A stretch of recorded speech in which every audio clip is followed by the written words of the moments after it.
Hi all, today we are going to discuss about fraction tricks నాన్న. Fraction ట్రిక్స్లో మనకి 4 types ఉంటాయి. అవి ఏంటంటే ఎడిషన్, సబ్ట్రాక్షన్, మల్టిప్లికేషన్, డివిజన్. ఇప్పుడు A by B into C by D. ఇక్కడ for example A is equal to 1, B is equal to 2, C is equal to 3, D is equal to 4. ఈ 4 నెంబర్స్తో మనం example చూద్దాం. First of all వాడు ఇచ్చిన A by B into C by D. ఈ కాంబినేషన్లో చూసుకుంటే 1/2 into 3/4 that is equal to value ఎంత వచ్చిందంటే product of antecedents, product of consequence. 1 into 3 is equal to 3, అలాగే 2 into 4 is equal to 8. So 3/8. Same concept A by B divided by C by D.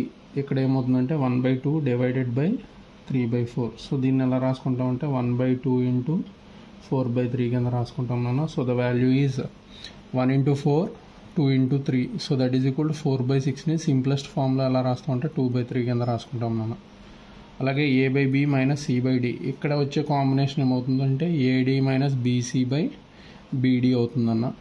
So ఇక్కడ క్లియర్గా observe చేసుకుంటే 1 into 4 minus 2 into 3 by 2 into 4. అంటే ఇక్కడ value ఎంత వచ్చిందన్న 4 minus 6/8. So that is equal to minus 2/8. అంటే simplest ఫామ్లో -1/4 కింద రాసుకుంటాం మనం.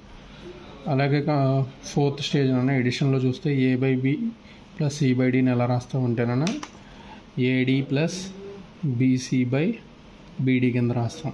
So that is equal to 1 into 4 plus 2 into 3 by 2 into 4 that is equal to 4 plus 6/8. So that is equal to 10/8ని ఎలా రాస్తామంటే 5/4 కింద రాస్తాం.